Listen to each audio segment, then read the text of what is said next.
Hey everybody, Sasseleigh Biggons here from Biggin USA, and I finally found something that had stumped me. And normally I don't enjoy being wrong. Who does?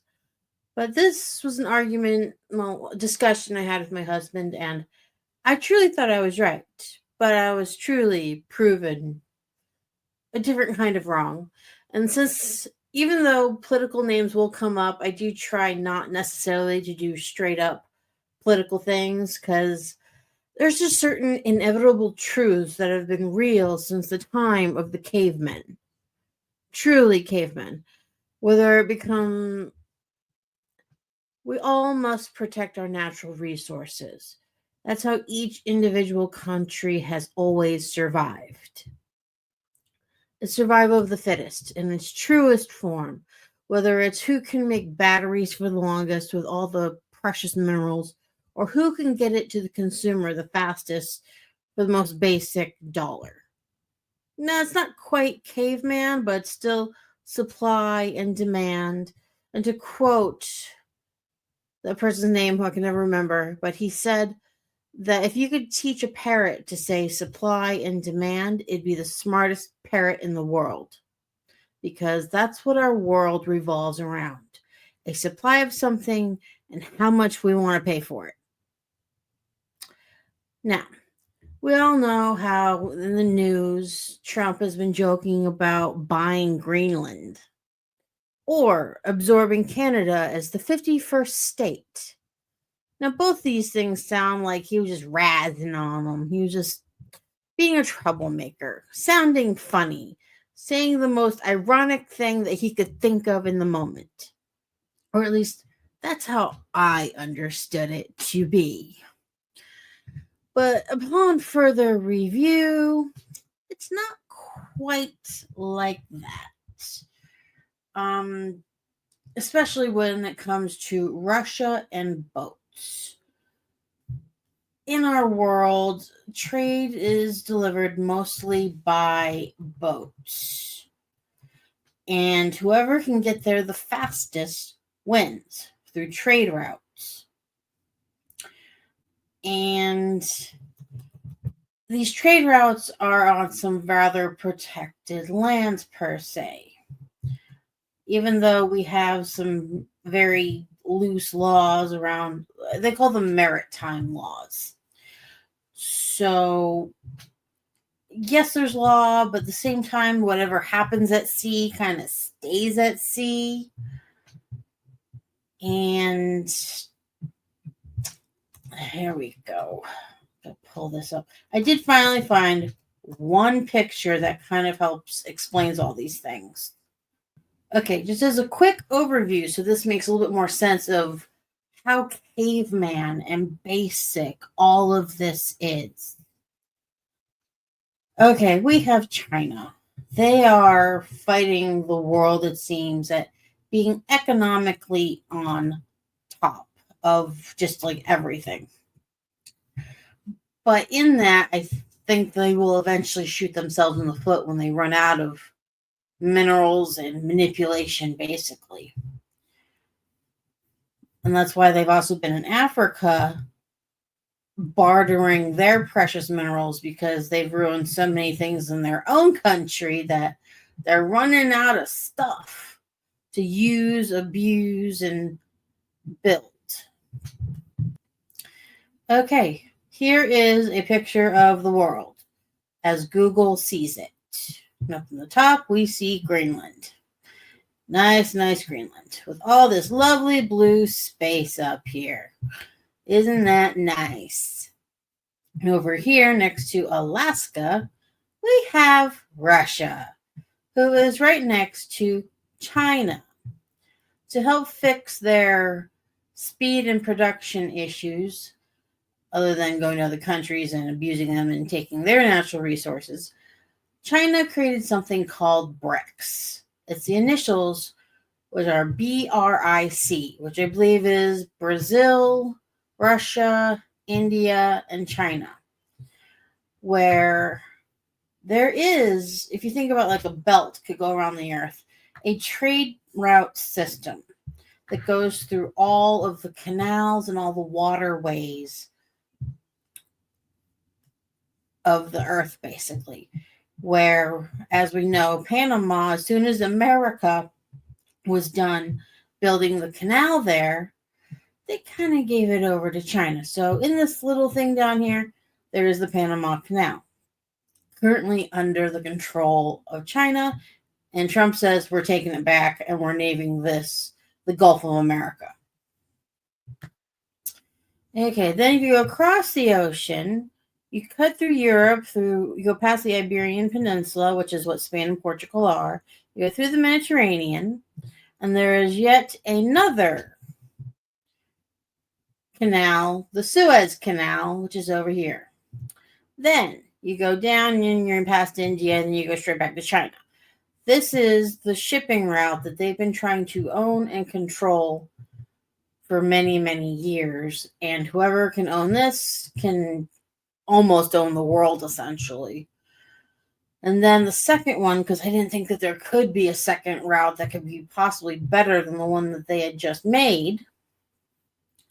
We shall go to the next picture, which is the next thing that they will be potentially fighting over, sort of, with the United States. You'll see exactly how territorial this will be. Thank you, Wikipedia, for finally being useful. Okay, here is a map of, we see Greenland, Canada, Alaska, Russia. Underneath them over here is China. These are the northern passages from all the rivers and all the little islands that are up there surrounding the Arctic and its island waters.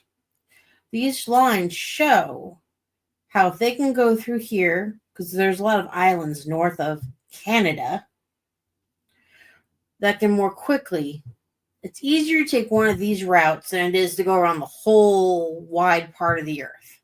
Why not go and take a shorter route than just head south as soon as you're done crossing over to whichever ocean that you need?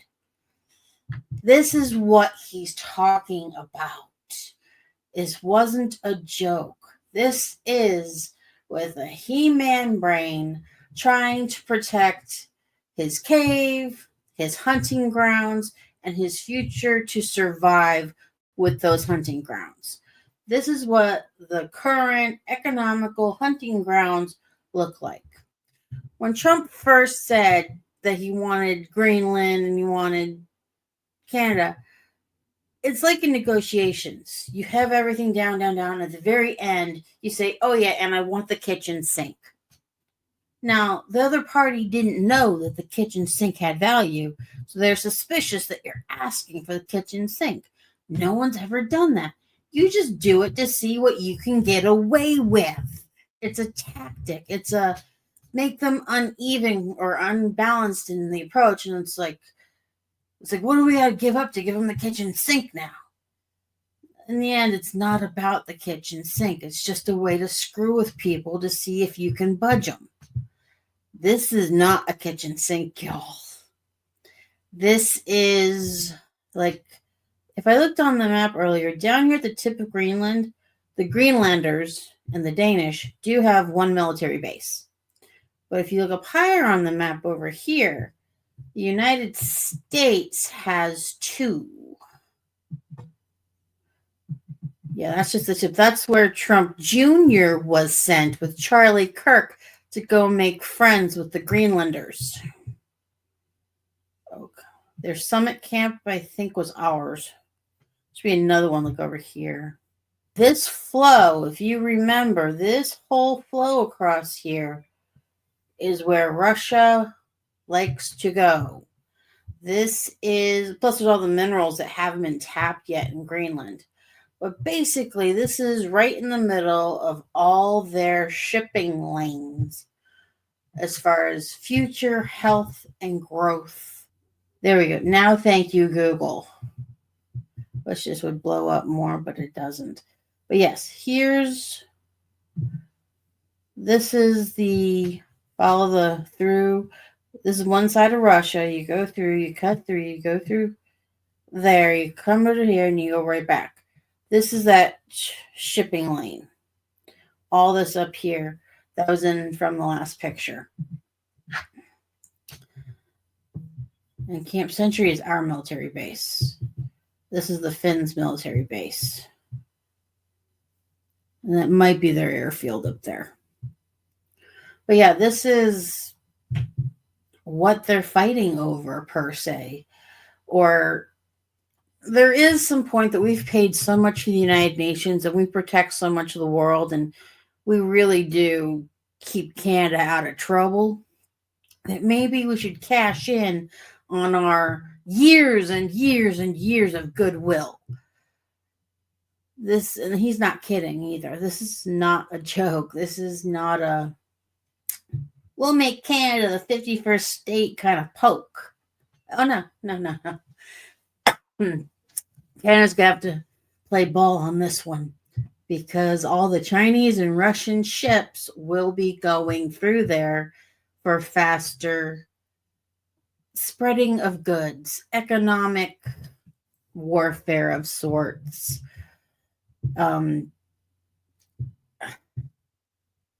It's the caveman protecting the cave and the hunting grounds, and the future ability to go back and forth without being bothered, and potentially, if anything turned nasty, using military force to protect it.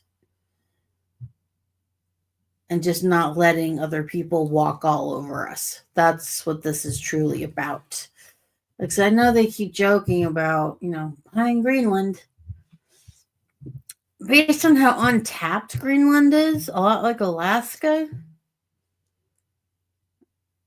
it would be like buying the Louisiana Purchase now, which was all the land from the Mississippi River to the Pacific Ocean. And even then, it's not quite the same size as Greenland, according to this map. So this could outdo BRICS just a little bit. This is international business mixed with a little bit of a military stance. This is, we like our money and we'll do anything to protect it type of ideology. This is, you can't walk all over us, and we're paying attention in more ways than anyone could believe, because it would be safer if Canada was the 51st state.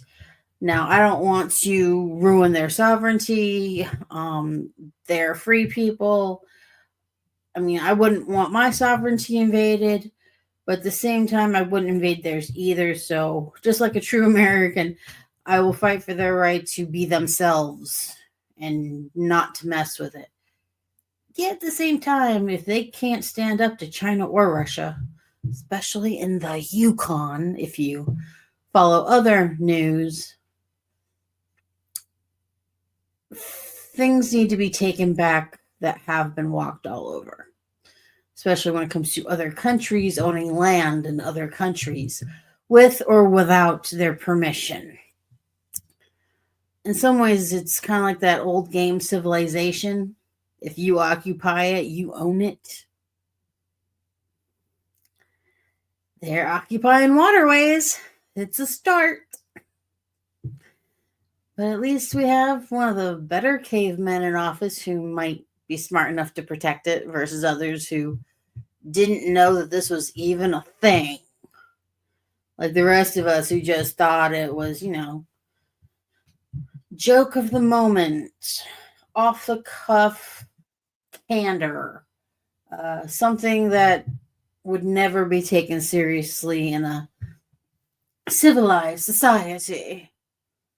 No, y'all take this seriously.